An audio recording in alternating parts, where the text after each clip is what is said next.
എന്ത് ചെയ്തിട്ടും പണം സേവ് ചെയ്യാൻ പറ്റുന്നില്ല. മാസാവസാനം പൈസ ഒക്കെ എങ്ങനെ പോയി എന്ന് ആലോചിച്ചിരിക്കും. പ്രവാസികളടക്കം പലരും നേരിടുന്ന ഒരു പ്രശ്നമായിരിക്കും ഇത്. എങ്ങനെ ഈ ഒരു പ്രശ്നം പരിഹരിക്കാൻ പറ്റും? അവിടെയാണ് ജപ്പാൻകാരുടെ ഒരു ടെക്നിക്ക് ഉള്ളത്, കക്കയുമ്പോ, ദ ആർട്ട് ഓഫ് സേവിങ് മണി.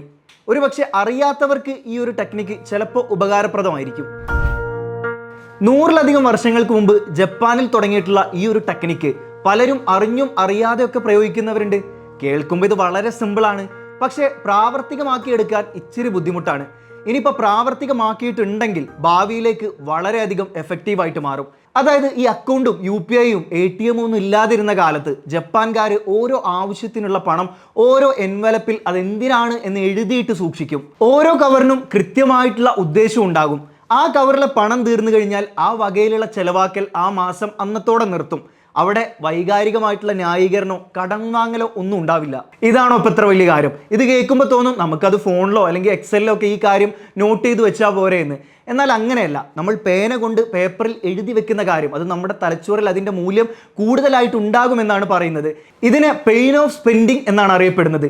എവിടെയാണ് പണം പോകുന്നത് എന്നുള്ള കൃത്യമായ ബോധം ഇതിലൂടെ ഉണ്ടാകുമത്രേ. ഇനി ഈ ഒരു കാലഘട്ടത്തിലേക്ക് വരുമ്പോൾ ഈ ഒരു ടെക്നിക്ക് നമുക്ക് എങ്ങനെ ഉപയോഗിക്കാൻ പറ്റും? അതായത് ഈ എൻവലപ്പിനും കവറിനും ഒക്കെ പകരം നമുക്ക് അക്കൗണ്ടുകൾ ഉപയോഗിച്ചുകൊണ്ട് ഈ ടെക്നിക്ക് പ്രാവർത്തികമാക്കാൻ പറ്റും. അതിനായിട്ട് നമുക്ക് വരുമാനം വരുന്ന ഒരു മെയിൻ അക്കൗണ്ട് ഉണ്ടായിരിക്കും. ഇതിന് പുറമെ 3 അക്കൗണ്ടുകൾ തുടങ്ങണം. ഇതിൽ ഒന്നാമത്തെ അക്കൗണ്ടാണ് നീഡ്സ് അക്കൗണ്ട്. അതിൽ വീട്ടുവാടക, ബില്ലുകൾ, കുട്ടികളുടെ ഫീസ് തുടങ്ങിയ ഫിക്സ്ഡ് ചെലവുകൾ ഇതിലേക്ക് മാറ്റണം. ഇത് തൊടാൻ പാടില്ല, എല്ലാം കൊടുക്കാനുള്ളതാണ്. ഇനി അടുത്തത് സേവിങ്സ് അക്കൗണ്ട്. അതായത് ഈ ചെലവാക്കുന്നതിന് മുമ്പേ ആദ്യം ഈ സേവിങ്സ് അക്കൗണ്ടിലേക്ക് ഒരു 20%, 30% നമ്മൾ മാറ്റി വെച്ചിരിക്കണം. ഇത് പിന്നീട് എമർജൻസി ഫണ്ടിലേക്കോ മ്യൂച്വൽ ഫണ്ടിലേക്കോ ഒക്കെ നിങ്ങളുടെ ഇഷ്ടാനുസരണം മാറ്റാൻ സാധിക്കും. ഇനി മൂന്നാമത്തെ അക്കൗണ്ട്, ഇതാണ് ഡിജിറ്റൽ കക്കയുമ്പോ. ഇതിനെ നമുക്ക് ലൈഫ് സ്റ്റൈൽ അക്കൗണ്ട് എന്നും വിളിക്കാം. അതായത് നമ്മുടെ എന്റർടൈൻമെന്റ് പർപ്പസിനായിട്ട് ഉപയോഗിക്കേണ്ടത്. സിനിമ കാണാൻ, യാത്ര പോകാനൊക്കെ ഈ ഒരു അക്കൗണ്ടിൽ നിന്ന് മാത്രം പണം ചെലവഴിക്കുക.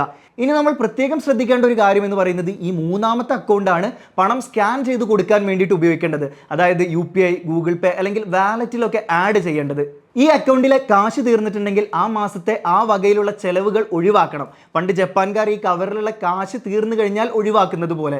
അതുപോലെ തന്നെ ഈ ഒരു ടെക്നിക്കിന്റെ ഭാഗമായിട്ട് പറയുന്ന ഒരു കാര്യം കൂടിയുണ്ട്. അതാണ് 24 hour റൂൾ. അതായത് നമുക്ക് ഇഷ്ടപ്പെട്ട ഒരു സാധനം കണ്ടു കഴിഞ്ഞിട്ടുണ്ടെങ്കിൽ അത് എന്തും ആയിക്കോട്ടെ, അത് പെട്ടെന്ന് വാങ്ങരുത്. ഒരു 24 മണിക്കൂർ കഴിഞ്ഞിട്ടും നമുക്ക് ആ ഇഷ്ടം നിലനിൽക്കുന്നുണ്ടെങ്കിൽ മാത്രം വാങ്ങുക എന്നാണ്. അതായത് പല കാര്യങ്ങളോടും നമുക്ക് പെട്ടെന്ന് താല്പര്യം തോന്നിയിട്ടുണ്ടെങ്കിൽ ഒരു 24 മണിക്കൂറിനകം അത് കുറയാനുള്ള സാധ്യതയുണ്ട് എന്നാണ് ഈ ഒരു റൂള് പറഞ്ഞു വെക്കുന്നത്. ആ വകയിലും നമുക്ക് പണം സേവ് ചെയ്യാൻ സാധിക്കും.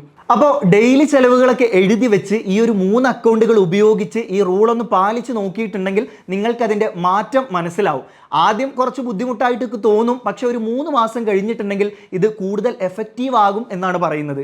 അപ്പോൾ വരുമാനം എത്രയാണെങ്കിലും ഈ ജപ്പാനീസ് ആർട്ട് ഓഫ് സേവിങ് മണി ഒന്ന് പരീക്ഷിച്ച് നോക്കൂ.